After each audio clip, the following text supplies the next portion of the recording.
ఏవండోయ్, ఈరోజు మా పాఠశాలలో శ్రీకృష్ణాష్టమి సందర్భంగా ఉట్టి కొట్టే ప్రోగ్రాం జరిగిందండి. మరి శ్రీకృష్ణాష్టమికి ఉట్టి కొట్టడం అనేది చాలా ముఖ్యం. ఇది ఎందుకు కొడతారు అంటే, శ్రావణ మాసంలో వచ్చే కృష్ణాష్టమి పండుగకు చాలా ప్రాధాన్యత ఉంటుందండి. ముఖ్యంగా కృష్ణాష్టమి పండుగ వచ్చిందంటే చాలు, చాలా ప్రాంతాల్లో ఉట్లు ఏర్పాటు చేసి వాటిని కొడుతూ ఉంటారనమాట. అయితే కృష్ణాష్టమికి ఉట్లు ఎందుకు కొడతారు అంటే, చిన్నతనంలో శ్రీకృష్ణుడు అందరిళ్లలోకి వెళ్ళి పాలు పెరుగు అన్నీ దొంగతనం చేసేవాడంటండి. అయితే ఆ రోజుల్లో ఆ చిన్ని కృష్ణుడి ఆగడాల నుంచి తప్పించుకోవడానికి చాలామంది తమ పాలు పెరుగును ఉట్టిలో పెట్టుకుని కృష్ణుడికి అందకుండా దాచి పెట్టుకునేవాళ్ళంట, పైన కట్టేవాళ్ళంట. అయితే కృష్ణుడు చాలా చిలిపిగా తన స్నేహితుల్ని ఒంగోబెట్టి వాళ్లపైకి ఎక్కి ఉట్టిలో ఉన్నటువంటి పాలు పెరుగు దొంగతనం చేసి తినేవాడంట. ఆనాటి కృష్ణుడి గురించి ఈనాడు అందరికీ చాటి చెప్పేందుకు, ముఖ్యంగా ఈ కాలం పిల్లలకి కృష్ణుడు అల్లరి గురించి తెలియజేసేందుకోసం కృష్ణుడి పుట్టినరోజు అయినటువంటి ఈ రోజున ఉట్లు ఏర్పాటు చేసి వాటిని పగలగొట్టి సంతోషిస్తూ ఉంటారండి. ఇది ఒక గొప్ప వేడుక అన్నమాట. అయితే మరి కాలం మారడంతో ఉటిలో పాలు పెరుగు బదులు ఏవేవో వస్తువులు అంటే చిల్లర నాణాలు, రంగు నీళ్ళు, పువ్వులు, డబ్బులు ఇవన్నీ వేసి ఉట్టి కొడుతున్నారు. ఇది మంచిది కాదు అని చెప్తారండి వేద పండితులు. కృష్ణాష్టమి రోజు ఏర్పాటు చేసే ఉట్టిలో పాలు పెరుగుతో పాటు పసుపు కొమ్ములు వేస్తే ఆరోగ్యానికి చాలా మంచిదని సూచిస్తున్నారండి. ఉట్టిలోని రహస్యం ఇదేనని వాళ్ళు స్పష్టం చేస్తున్నారు. అయితే కృష్ణాష్టమి వేడుకల్లో ప్రధానమైంది ఉట్టి కొట్టే సంబరం కాబట్టి ఈ సంబరంలో యువత చాలా ఉత్సాహంగా పాల్గొంటారండి. ముఖ్యంగా మన దక్షిణ భారతదేశంలో కంటే ఉత్తర భారతదేశంలో దీన్ని దహీ హండి అనే పేరుతోటి చాలా గొప్పగా ఈ ఉత్సవాన్ని చేసుకుంటారనమాట. ఇంటింటికి వెళ్ళి మట్టి కుండలో ఉన్నటువంటి పాలు పెరుగు సేకరించి దాన్ని ఉట్టిలో పెట్టి ఆ తర్వాత పొడవైన తాడుతో కట్టి కిందికి పైకి లాగుతూ ఉంటే ఆ ఉట్టిని పగలగొట్టడానికి అందరూ ప్రయత్నం చేస్తూ ఉంటారండి. ఆ సంబరంలో పిల్లలు పెద్దలు అందరూ కూడా ఎంతో ఆనందంగా పాల్గొంటారనమాట. విన్నారు కదండి కృష్ణాష్టమి రోజు ఉట్టి ఎందుకు కొడతారు అనేది. అయితే మా పాఠశాలలో ఉట్టి కొట్టే కార్యక్రమం చేయడం జరిగిందండి. కాబట్టి ఈరోజు ఆ వీడియో నేను అప్లోడ్ చేస్తున్నాను. మరి ఇంకెందుకు ఆలస్యం, మీరంతా నా ఛానల్కి వచ్చి ఓ లుక్ వేసి ఓ లైక్ వేసి వెళ్ళాలండో. ఈ కార్యక్రమం ఎలా జరిగిందో చూసేయండి మరి.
Yes, a small new room.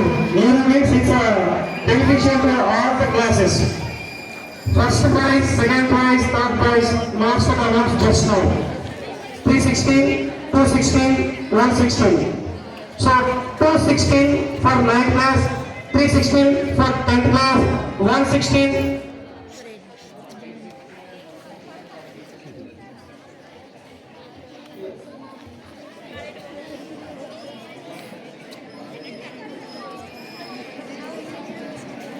Junior and senior classes. 6.7 competitions are different. 8th rank and 10th competitions are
ఏ జగనమ్మ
కొంచెం తగిలింది,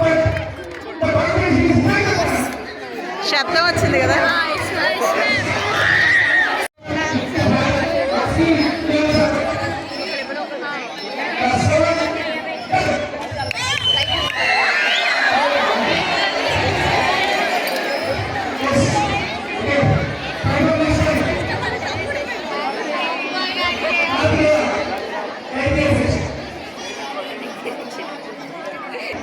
your stick, press the ball, go to the winner. The competition is to press the ball. To our participants.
Surayya నీళ్ళు కొట్టు.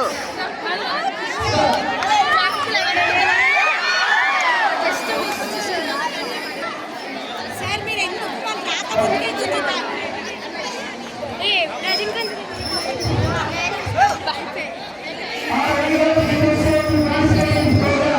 Please come and join here.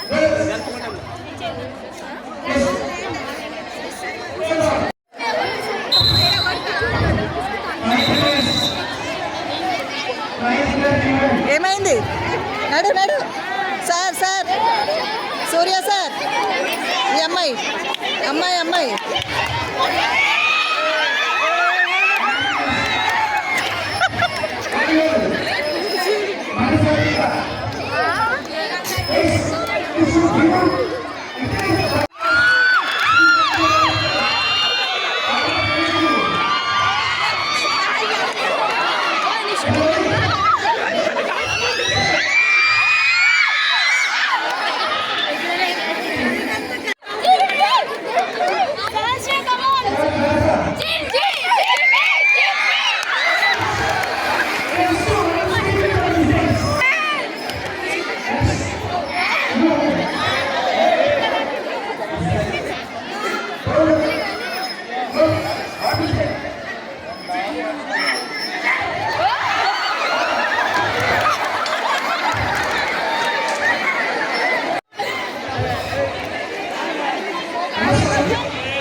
పగిలింది కదా claps.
You can expect sophisticated work.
చూస్తున్నారు కదండి, మా students అందరూ కూడా ఎంత చక్కగా ఈ ఉట్టి కొట్టే ప్రోగ్రాంలో పార్టిసిపేట్ చేస్తున్నారో. ఇలాంటి సంప్రదాయకపు ఆటల్లో పిల్లలు పార్టిసిపేట్ చేసే విధంగా ఇటు టీచర్స్ కానీ పేరెంట్స్ కానీ తప్పకుండా ఎంకరేజ్ చేయాలండి. ఎందుకంటే ఆటలు అనేవి పిల్లల జీవితాల్లో ప్రధానమైనటువంటి పాత్ర పోషిస్తాయన్నమాట. మన పిల్లలు చక్కగా ఆరోగ్యకరంగా ఎదగాలి, చదువులో ముందుండాలి అంటే తప్పకుండా పిల్లలు ప్రతిరోజు ఆటలు ఆడుకోవాలండి. అలా ఆటలు ఆడుకుంటే పిల్లలు మానసికంగా శారీరకంగా చక్కగా ఎదుగుతారన్నమాట. ముఖ్యంగా ఏ ఆట ఆడినా సరే పిల్లలు చురుగ్గా పాల్గొంటారండి. కాబట్టి వాళ్ళకి మెదడు అనేది చురుగ్గా ఉంటుందన్నమాట. ఏ పిల్లలైతే చురుగ్గా ఆటల్లో పాల్గొంటారో వాళ్ళ మెదడు కూడా చురుగ్గా ఉండి వాళ్ళకి జ్ఞాపక శక్తి పెరిగి చదువు బాగా వస్తుందండి. ఇంకా పిల్లల్లో సోషల్ స్కిల్స్ పెరుగుతాయండి. పిల్లలు ప్రతి ఆటలోనే పాల్గొనడం వల్ల చక్కగా మిగతా పిల్లలతో కలిసి ఎలా ఇంటరాక్ట్ అవ్వాలి, ఎలా ఆటలు ఆడాలి, వాళ్ళతో ఎలా కలిసిమెలిసి ఉండాలి, ఇవన్నిటిని కూడా ఆటల ద్వారా వాళ్ళు నేర్చుకుంటారనమాట. పిల్లలకి ఆటలు ఆడడం వల్ల టీం వర్క్ వస్తుందండి. ఒక విజయవంతంగా ఒక టీంని ఎలా ఏర్పాటు చేసుకోవాలి, మరి టీం వర్క్ ఎలా చేయాలి, అందరూ కలిసి సమర్థవంతంగా విజయం ఎలా సాధించాలి, ఒక పని ఎలా చేయాలి అనేటటువంటి నైపుణ్యం వాళ్ళకి చిన్నప్పుడు ఈ ఆటల వల్ల వస్తుందన్నమాట. ఇది చిన్నతనంలో నేర్చుకోవడం వల్ల పిల్లలు పెరిగి పెద్ద అయిన తర్వాత వాళ్ళు ఉద్యోగాల్లో తొందరగా ఒక మంచి పొజిషన్కి చేరుకుంటారండి. ఇంకా ఆటలు ఆడడం వల్ల పిల్లలకి కండరాల ఎదుగుదల సక్రమంగా ఉంటుందండి. ఎముకలు కండరాలు చాలా ఆరోగ్యంగా ఉంటాయి. ఇంకా పిల్లలకి వ్యాధి నిరోధక శక్తి పెరుగుతుందండి. మరి శరీరంలో ఉండేటటువంటి మలినాలన్నీ కూడా చెమట రూపంలో బయటకు వెళ్ళిపోతాయి. కాబట్టి చక్కగా పిల్లలు మానసికంగా శారీరకంగా చాలా ఆరోగ్యంగా ఉంటారనమాట. ఇంకా ఎవరైతే పిల్లలు చురుగ్గా ఆటల్లో పాల్గొంటారో వాళ్ళు నిటారుగా చక్కగా మంచి పోస్చర్లో వాళ్ళ బాడీ చక్కగా ఎదుగుతుందండి. ఇంకా ఆటలు ఆడే పిల్లల గుండె కూడా చాలా ఆరోగ్యంగా ఉంటుంది. వాళ్ళ ఊపిరితిత్తులు లంగ్స్ కూడా చక్కగా ఆరోగ్యకరంగా ఉంటాయి. ఇంకా వాళ్ళ శరీరంలో రక్త ప్రసరణ కూడా సక్రమంగా జరుగుతుందండి. ఎందుకంటే ఆటలు ఆడేటప్పుడు పిల్లల్లో రోగనిరోధక శక్తి పెరుగుతుంది. ఎందుకంటే ప్రకృతిలో సహజంగా ఉండేటటువంటి ఆ గాలిని వాళ్ళు చక్కగా పీలుస్తూ ఉంటారు, వదిలిపెడుతూ ఉంటారు. ఆ విధంగా ఆటలు ఆడేటప్పుడు ప్రాణాయామం బాగా జరుగుతుందన్నమాట. అందుకని అలాంటి ఆరు బయట వాతావరణంలో వాళ్ళు ఆటలు ఆడడం వల్ల వాళ్ళ శరీరంలో బ్యాక్టీరియాతోటి పోరాడేటటువంటి శక్తి పెరుగుతుంది. వాళ్ళలో రోగనిరోధక శక్తి పెరుగుతుందన్నమాట. ఇంకా పిల్లలకి కాంపిటేటివ్ స్పిరిట్ వస్తుందండి. మరి పోటీతత్వం వస్తుందన్నమాట. ఎందుకంటే ఆటల ద్వారానే పిల్లలు గెలుపు ఓటమి నేర్చుకుంటారండి. మరి ప్రతి జీవితంలో మనకి ఎన్నో రకాల సవాళ్ళు ఎదురవుతాయి కదండి. మరి కష్టం సుఖం మంచి చెడు గెలుపు ఓటమి ఇవన్నీ కూడా సహజం. ఇవన్నీ పెద్దవాళ్ళు అయిన తర్వాత ఒకేసారి నేర్చుకోవాలంటే వాళ్ళు చాలా స్ట్రెస్కి గురవుతారండి, ఇబ్బంది పడతారు. అదే చిన్నప్పటి నుంచి ఆటలు ఆడించి ఆ ఆటల్లో ఒక్కోసారి ఓడిపోవడం ఒక్కోసారి గెలుపొందడం ఇలాంటి చిన్న చిన్న అనుభవాలు వాళ్ళకి ఎదురైనప్పుడు వాళ్ళకి ఆ ఒత్తిడి తట్టుకోగలుగుతారండి. ఆహా, జీవితంలో గెలుపు ఉంటుంది ఓటమి ఉంటుందన్నమాట. కొన్ని సందర్భాల్లో కొంతమంది గెలుస్తారు, కొన్ని సందర్భాల్లో మనం ఓడిపోవాల్సి వస్తుంది. అలా ఓడిపోయినప్పుడు మనం బాధపడకూడదు, మళ్ళీ ఇంకొకసారి తిరిగి ప్రయత్నం చేయాలి అనేటటువంటి విషయం వాళ్ళకి చిన్నతనం నుంచి చక్కగా అర్థమవుతుంది. అలా అర్థమైనప్పుడు చిన్నప్పుడే వాళ్ళు ఆ విషయాల్ని నేర్చుకున్నప్పుడు పెరిగి పెద్ద అయిన తర్వాత వాళ్ళకి జీవితంలో ఏదైనా ఒక ఓటమి ఎదురైనా, ఒక ఎదురు దెబ్బ ఎదురైనా దాన్ని తట్టుకుని వాళ్ళు గట్టిగా నిలబడగలుగుతారండి. అంతేకాకుండా మనం ఈ ఆటలో ఓడిపోయాం కదా! నెక్స్ట్ టైం తప్పనిసరిగా గెలవాలి అనేటటువంటి పోటీతత్వం వాళ్ళకి ఏర్పడుతుంది. ఏర్పడి దానికి తగ్గ కృషి చేసి, ప్రయత్నం చేసి వాళ్ళు తప్పక విజయాన్ని సాధిస్తారు. అలా చేయడం వల్ల వాళ్ళకి ముందు ముందు ఎన్నో గమ్యాలని అవలీలగా చేరుకునేటటువంటి అవకాశం వాళ్ళకి లభిస్తుందన్నమాట. ఇంకా ఈ ఆటల్లో ఉండేటటువంటి ఆ గెలుపుని, ఓటమిని స్పోర్టివ్‌గా తీసుకోగలుగుతారనమాట. ఓడిపోయినా మరేం పర్వాలేదు. నెక్స్ట్ టైం మనం గెలవచ్చు. ఇప్పుడు గెలిసాం కదా! అని చెప్పి గెలుపు కోసం వాళ్ళు శ్రమ పడడం మొదలుపెడతారనమాట. అది చిన్నతనం నుంచి తప్పనిసరిగా అలవాటవ్వాలండి. ఎందుకంటే ఈ కాలంలో పిల్లల్ని చూడండి, ఎంత పెద్ద పెద్ద చదువులు చదివినా, ఐఐటీలయ్యి సీట్లు కొట్టి ఎంత పెద్ద చదువులు చదివినా, ఎంత పెద్ద ఉద్యోగం చేసినా, చిన్న చిన్న ఓటమికి, చిన్న చిన్న అవమానాలకి తట్టుకోలేక కుంగిపోయి డిప్రెషన్‌లోకి వెళ్ళడమో, మానసిక సమస్యలు తెచ్చుకోవడమో, లేదా ఆత్మహత్యలు చేసుకోవడమో ఇలాంటివి మనం చూస్తూ ఉన్నామనమాట. కాబట్టి ఇలాంటివి జరగకుండా పిల్లలు శారీరకంగా, మానసికంగా బలంగా, దృఢంగా ఉండాలి అంటే చిన్నప్పటి నుంచి పిల్లల్ని ప్రతిరోజు ఒక 2 గంటల సేపైనా ఆటలు ఆడుకోనివ్వాలండి. ఎంతసేపు చదువు, చదువు అని అనకూడదనమాట. ఏ పిల్లలైతే ఆటల్లో చురుగ్గా ఉంటారో, ఆటలు బాగా ఆడతారో వాళ్ళకి తప్పనిసరిగా మెమరీ పవర్ పెరుగుతుందండి. జ్ఞాపకశక్తి పెరుగుతుంది. చదువులో వాళ్ళు బాగా ముందుంటారనమాట. ఇంకా పిల్లలకి ఆటల వల్ల ఓర్పు అనేదొస్తుందండి. సహనం అనేదొస్తుందనమాట. ఎందుకంటే ఏదైనా ఒక ఆట మొదలుపెడితే చివరి వరకు ఆడాలి కదండీ! అంతేగాని మధ్యలో ఆటని వదిలేయకూడదు కదా! కాబట్టి ఆహా! ఈ ఆట పూర్తిగా అయ్యేంత వరకు నేనిక్కడ ఆడాలి, ఇక్కడ నిలబడాలి, ఈ పని చెయ్యాలి అనేటటువంటి విషయం వాళ్ళకి అర్థమవుతుంది కాబట్టి, ఒక పుస్తకం పట్టుకుని ఎక్కువసేపు అలా కూర్చుని చదివేటటువంటి సామర్థ్యం వస్తుంది. అదేవిధంగా ఏదైనా ఒక పని మొదలుపెట్టినప్పుడు ఆ పనిని పూర్తి చేయాలి, మధ్యలో వదిలిపెట్టకూడదు అనేటటువంటి ఆ ఓర్పు, సహనం పిల్లలకి అలవాటవుతాయండి. అదే విధంగా పిల్లల్లో ఆటలాడడం వల్ల స్టామినా పెరుగుతుందండి. కాబట్టి తప్పనిసరిగా వాళ్ళని ఆటలాడించాలనమాట. ఇంకా వాళ్ళు గెలుపు విలువ తెలుసుకుంటారు ఆటల ద్వారా. ఏదైనా ఆట ఆడినప్పుడు గెలుపొందిన ప్రతిసారి ఆ గెలుపు విలువ అనేది తెలుసుకుంటారు. అంటే ఏదైనా ఒక ఆటలో గెలుపొందడం అంత సులభం కాదు. దీనికోసం చాలా కష్టపడాలి. ఈ గెలుపుని మనం ఈ విధంగానే కాపాడుకోవాలి. ఇప్పుడు గెలుపొందామంటే నెక్స్ట్ టైం కూడా గెలుపొందాలి అంటే ఇంకొంచెం కృషి చేయాలి అనేటటువంటి విషయాలను వాళ్ళు గ్రహిస్తారు. అది వాళ్ళ భావి జీవితానికి చాలా ఉపయోగపడుతుందండి. ఇంకా కొంతమంది పిల్లలు చదువుల్లో వెనకబడతారండి. అంత మాత్రం చేత వాళ్ళని హీనంగా, పనికిరాని వారిగా చూడకూడదు. అలాంటి వాళ్ళు మరి ఆటల్లో ముందుంటారండి. అలాంటప్పుడు అలాంటి పిల్లల్ని చక్కగా ఆటల్లో మరి ఎంకరేజ్ చేయాలనమాట.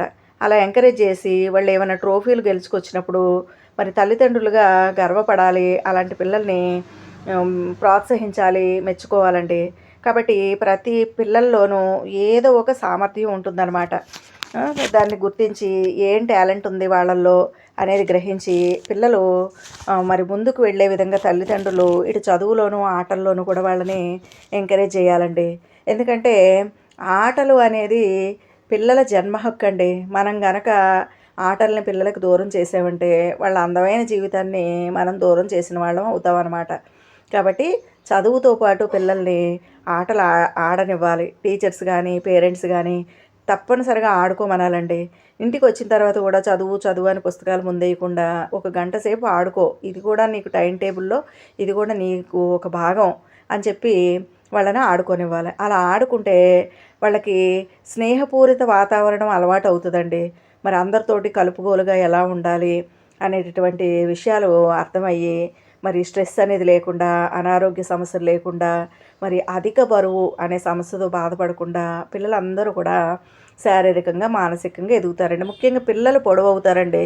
ఈ రోజుల్లో ఏ పిల్లల్ని చూసినా పొట్టి కొంచాల్లాగా ఉంటున్నారండి. చాలా పొట్టిగా ఉంటున్నారు. కాబట్టి పిల్లల్ని ప్రతిరోజు మనం చక్కగా ఒక గంట సేపైనా సరే ఆటలాడుకొనిస్తే వాళ్ళు మానసికంగా ఆరోగ్యంగా ఉంటారు, శారీరకంగా ఆరోగ్యంగా ఉంటారు. అంతేకాకుండా వాళ్ళకి చదువు కూడా బాగా వస్తుందండి. యాక్టివ్‌గా ఉంటారనమాట. పిల్లలు హుషారుగా ఉంటారు. అందుకని తప్పనిసరిగా ఆటలు ఆడించండి. అంతేకాకుండా పిల్లలకి మరి ఆటలు ఆడడానికి అవసరమైన శక్తివంతమైన పోషకాహారం కూడా ఇవ్వాలండి. ప్రతిరోజు ఒక ఎగ్గు పెట్టడం, 2 గ్లాసులు పాలు తాగించడం, ఒక కప్పు పెరుగు తినిపించడం, ఆకుకూరలు కాయగూరలు తినిపించడం లాంటివి కూడా చేయాలి.